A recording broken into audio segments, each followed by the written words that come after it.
आजची मोठी बातमी पुणे जिल्ह्यातील पवित्र आळंदी येथून समोर येत आहे. मुसळधार पावसामुळे इंद्रायणी नदीला मोठा पूर आला असून नदीकाठचा परिसर पाण्याखाली गेला आहे. पुराच्या वाढत्या पाण्यामुळे घाट, नदी किनारी असलेले काही भाग आणि सखल परिसर जलमय झाले आहेत. प्रशासन परिस्थितीवर बारकाईने लक्ष ठेवून नागरिकांना नदीकाठी जाण्याचे टाळण्याचे आवाहन करत आहे. वारकरी, भाविक आणि स्थानिक नागरिकांनीही आवश्यक ती खबरदारी घ्यावी. नदीच्या प्रवाहाजवळ सेल्फी किंवा व्हिडिओ काढण्यासाठी जाणे धोकादायक ठरू शकते. पावसाचा जोर कायम राहिल्यास नदीची पातळी आणखी वाढण्याची शक्यता व्यक्त केली जात आहे. त्यामुळे नदी किनारी राहणाऱ्या नागरिकांनी सतर्क राहणे आवश्यक आहे. आपण ज्या भागात आहात तेथील हवामान आणि प्रशासनाच्या अधिकृत सूचनांवर लक्ष ठेवा.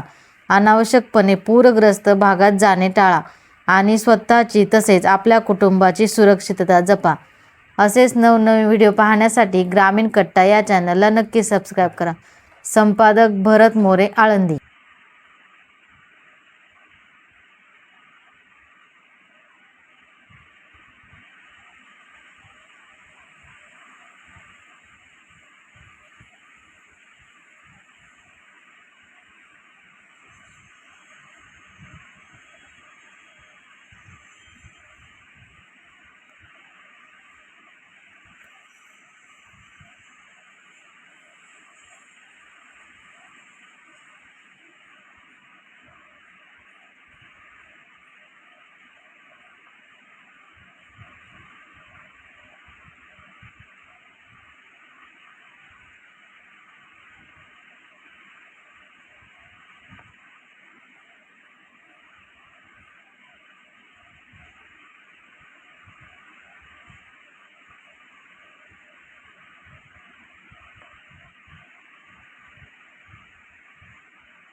जेवण घेते काय?